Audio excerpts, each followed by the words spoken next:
tentang Ini seru nih, ini seru nih. Ini kita akan belajar perjalanan jurus kaya dari seorang triliuner. Oke.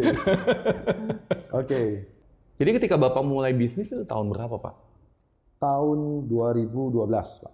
2012. Iya, 2012. Dan sekarang 2021 omset udah Iya. 9 tahun. cepet banget ya. Gimana tuh? Oke. Mulai ceritanya. Bisa pertama bagaimana aja.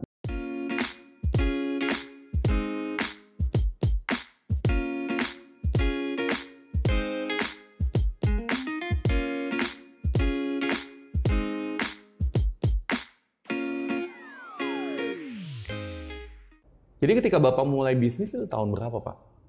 Tahun 2012, Pak. 2012. Iya, 2012. Dan sekarang 2021 omset udah Iya. 9 tahun. cepet banget ya. Gimana tuh? Oke. Mulai ceritanya. Bisa pertama bagaimana aja. Dan 6 perusahaan. Artinya hampir setiap 2 tahun nambah 1 perusahaan. Ya, Kira-kira. baik. Saya sedikit cerita ya tentang hal ini. Ini seru nih, ini seru nih. Ini kita akan belajar Perjalanan jurus kaya dari seorang triliuner. Oke. Oke. Perusahaan tahun pertama, tahun kedua, saya yakin rata-rata belum BEP, belum break even point, ya. Tapi terus kita lakukan dengan setia.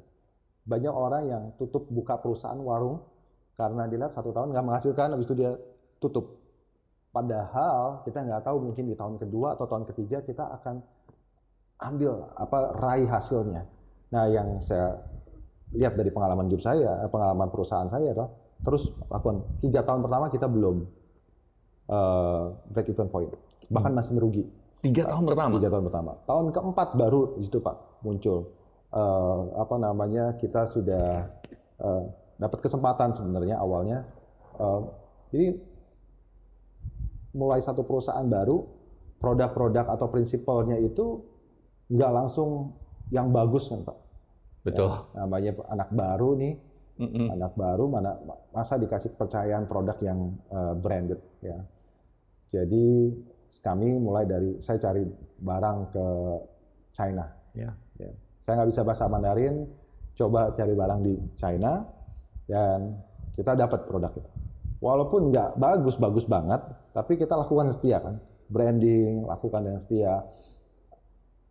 Oke, bisa membayar bulanan ya, cost biaya overhead. Tapi untuk menjadikan perusahaan itu untung 1 tahun belum bisa.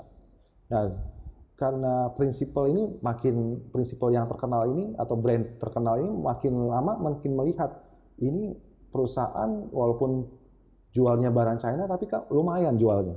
Akhirnya ada satu perusahaan dari Amerika Serikat yang kantornya ada di Indonesia melihat itu dan menangkap peluang itu. Akhirnya mereka menyodorkan kepada saya keagenan. Bapak mau nggak bersedia untuk jual produk ini? Ya. Nah, di saat itulah titik balik perusahaan saya di tahun keempat. Dan itu di tahun keempat. Di tahun keempat. Boleh tahu brandnya, Pak? Kenapa? Boleh tahu brandnya apa? Brandnya kalau di dunia kesehatan itu sangat terkenal. Dulu namanya Covidien, sekarang menjadi Medtronic.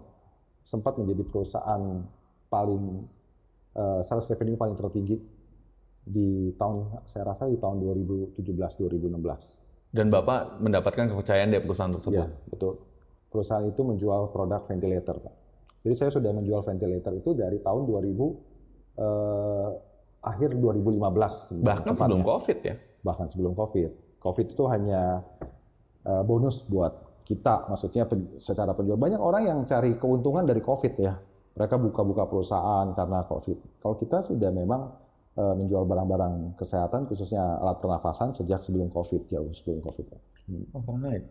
Tapi gimana caranya sih? Iya. Maksudnya kalau kita bicara tentang perusahaan kan, 4 tahun itu boleh dibilang sebuah perusahaan masih termasuk muda ya, apalagi kalau di dunia alat kesehatan, distributor biasa banyak banget pemain-pemain lama tuh. Iya. Ya. Tolong dikoreksi kalau saya salah. Ya, karena, betul Pak, betul. Iya. Sedangkan untuk mereka sebuah brand yang sudah established dan walaupun saya nggak tahu, tapi saya punya prediksi mungkin udah lebih dari 10 tahun udah pasti, eksisnya bahkan lebih mungkin. Ya.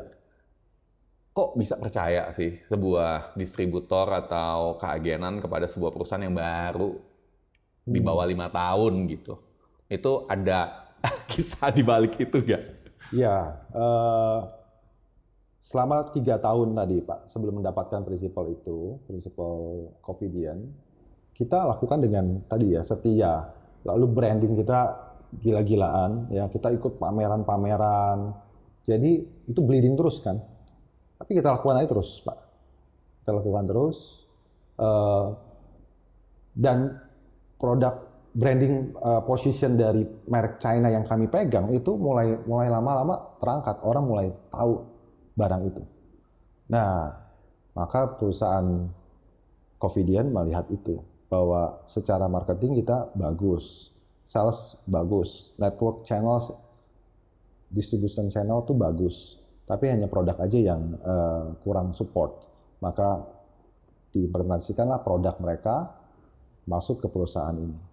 Ini yang titik balik perusahaan. Setelah satu produk masuk yang terkenal, produk prinsipal lain juga ikut masuk Pak. Tahun 2017 kita mendapatkan prinsipal merek terkenal ya. Saya bisa sebut General Electric. Wow, General Electric. Dari USA juga. Ya. Ya. Jadi dimulai dari ketika Bapak mulai mungkin omsetnya hanya puluhan atau ratusan juta. Waktu memulai di tahun pertama sampai Pak di 1 miliar. Di 1 miliar ya saat itu. Ya, mungkin karena Alkes lumayan mahal Alkes lumayan ya, harga-harganya lumayan. Ya, sound ventilator kan walaupun barang China masih bisa 200-an Pak sebenarnya. Kemudian setelah di tahun tahun keempat Bapak pegang merek yang terkenal tersebut, omset meningkat jauh dong Pak. Ya, saat itu kita sampai di angka 50 miliar, Pak. 50 kali lipat ya, boleh dibilang. Jadi setiap tahun tuh bukannya cuma 2 kali lipat ya Pak ya naiknya ya? Progresif, tinggi sekali Pak, signifikan itu. Wow. Dan akhirnya di tahun 2020 omset bahkan melebihi dari 1 triliun. Tahun 2020, yes. Dari jual rumah sampai jadi triliun ya? Iya. Dalam jangka waktu 9 tahun. Iya. Ada nggak sih? Kalau buat saya sih ini suatu keajaiban ya. Betul. Ada nggak sih keajaiban spiritual yang terjadi? Atau ada nggak sih efek dari faktor X tersebut yang signifikan dalam hidup Bapak? Ya Pak, saya percaya dengan usaha kerja keras kita itu harus didampingi oleh faktor X. Karena kita tidak bisa memungkiri bahwa faktor X di dalam kehidupan kesuksesan seorang manusia itu sangat berperan, Pak. Ya. Sangat berperan ya. Walaupun porsinya mungkin tidak besar, kerja keras bisa dibilang usaha atau kerja keras itu bisa dibilang 90%, sedangkan faktor X itu hanya 10%. Tapi tanpa 10% itu ternyata banyak hal yang tidak kejadian. Ya. Saya ingat perkataan Profesor Sarasvati katakan bahwa faktor X itu sangat berpengaruh kepada usaha seseorang. Dan saya percaya faktor X itu adalah kekuatan supranatural yang beyond manusia, beyond human being. Jadi di luar batas kemampuan manusia. Kita udah usaha, ya punya modal mungkin triliunan. Punya usaha kerja keras, mungkin perusahaannya 7 kali 24 jam buka, tapi ternyata ada segelintir aja hal yang bisa membuat perusahaan itu tidak berjalan. Dan saya analogikan seperti sebuah pintu, Pak. Pintu yang mau size-nya ukuran lebar 5 meter, atau 4 meter, atau 2 meter sekalipun, lubang kuncinya itu hanya kecil. Tapi lubang kunci itu bisa membuka pintu yang sedemikian besarnya. Sama dengan faktor X tadi, Pak. Usaha kita sekeras mungkin, ya, tanpa lubang kunci yang kecil itu, yang bisa membuka kesempatan sampai kita sukses. Ya, jadi perlu faktor X. Jadi kekuatan spiritual, saya percaya hal itu, Pak. Dan di lain itu, Pak, ternyata spiritual atau kita bilang keimanan, ya apa yang kita percayai, itu bisa membawa kita kepada kesuksesan karena ada beberapa faktor. Contohnya hati rasa bersyukur terus, ya Pak ya. Ya, seorang usahawan dia harus tahu kapan dia maju, kapan dia stop dulu, ya melihat situasi. Dan saya rasa itu memerlukan rasa bersyukur. Perlu ya? Perlu. Dan itu yang bisa kita dapatkan dari keimanan tadi ya Pak ya. Lalu yang kedua, integrity. Integrity, Ya. integritas ya? Integritas. Banyak ya orang-orang yang apalagi baru mulai usaha, uang modalnya itu kemakan, bener gak? Jadi kadang-kadang kita pikir kita usahanya berhasil, tapi ternyata kita sedang makan uang modal kita. Ya, kita nggak makan dari profit kita. Itu dibutuhkan kedisiplinan, integritas. Kapan saatnya kita bayar supplier? Ya, kapan harusnya kita membayar gaji karyawan kita? Ya, membayar kewajiban dari karyawan kita. Itu merupakan integritas. Dan saya rasa salah satunya bisa didapatkan dari faktor tadi Pak, keimanan kita. Itu orang ya kalau hanya pikirnya gas saja, ya kalau di mobil itu kan ada pedal gas sama pedal rem. Ya, kita ingat ada namanya rem itu. Makanya saya senang dengan kata balancing. Kita hidup harus balance, nggak serta-merta semuanya ya gas terus, tapi ada saatnya kita harus calm down. Ya. Dan ternyata positive thinking itu juga didapat dari keimanan menurut saya. Bisa didapat dari keimanan. Ya. Dan saya tahu ada satu quotes ya yang berkata banyaklah rancangan di hati manusia, tetapi keputusan Tuhanlah yang terlaksana. Jadi kita membuat survei sedemikian rupa, ada faktor yang penting yaitu faktor X tadi. Itu kaitannya dengan pertanyaan Bapak, ada gak sih faktor spiritual itu? Ya. Nah yang Bapak alami sendiri, satu kejadian apa tuh keajaiban spiritual? Oh. Yang mungkin dulu kayaknya udah nggak mungkin banget. Dan Ya. ternyata terjadi. Dikarenakan Bapak melakukan sesuatu yang secara spiritual. Di dalam perjalanan perusahaan ya, saya lihat dalam perjalanan perusahaan, kita pernah ada satu posisi keadaan di mana harus membayar satu tagihan ya. Dan dilihat semua finance sudah melihat semuanya, nggak mungkin nih kita akan dapatkan pembayaran dari customer kita, sedangkan kita harus membayar orang lain. Tapi di luar dugaan, ya, saat pas jatuh tempo, rumah sakit yang tadinya sudah berkata kami akan mundur 2 bulan setelahnya, tapi dia mempercepat tagihan yang harusnya 2 bulan, tapi di hari itu Pak. Di hari itu yang sama? Di hari itu. Dan saya sama finance director yang saat itu kerja ya itu apa ya, kagum gitu kan, kok bisa sampai gitu. Padahal ini dia rumah sakit yang terkenal memang delay payment. Jadi saya itu faktor X menurut saya. Dan itu terjadi mungkin apakah karena Bapak banyak berdoa atau ada, sampai cemas banget kalau ini nggak terjadi kayaknya perusahaan bisa tutup atau mungkin nggak bisa bayar gaji gitu.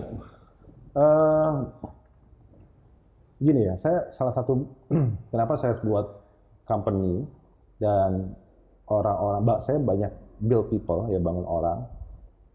Awal mula saya membuat perusahaan itu saya punya misi untuk mensejahterakan karyawan-karyawan Pak.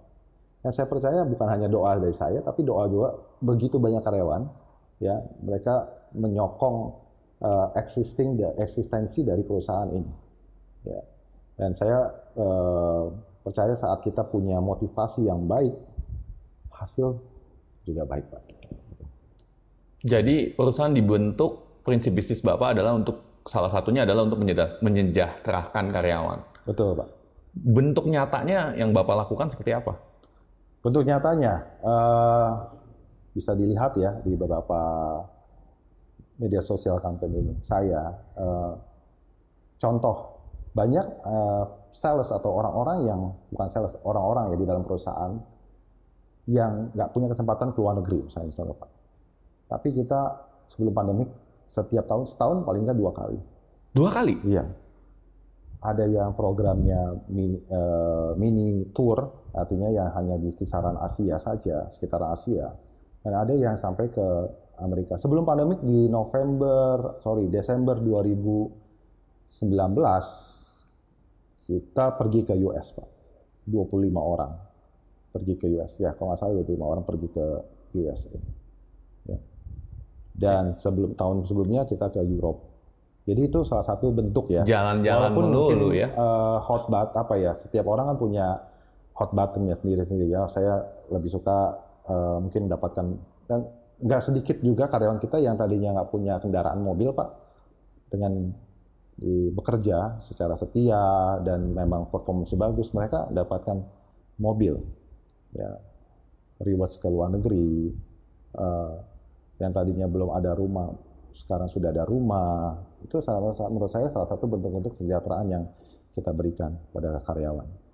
Oke, saya belajar banyak hari ini dari Pak Daniel. Pesannya adalah jangan pernah menyerah dan selalu berpikir positif. Dari saya dan Pak Daniel, salam miliarder.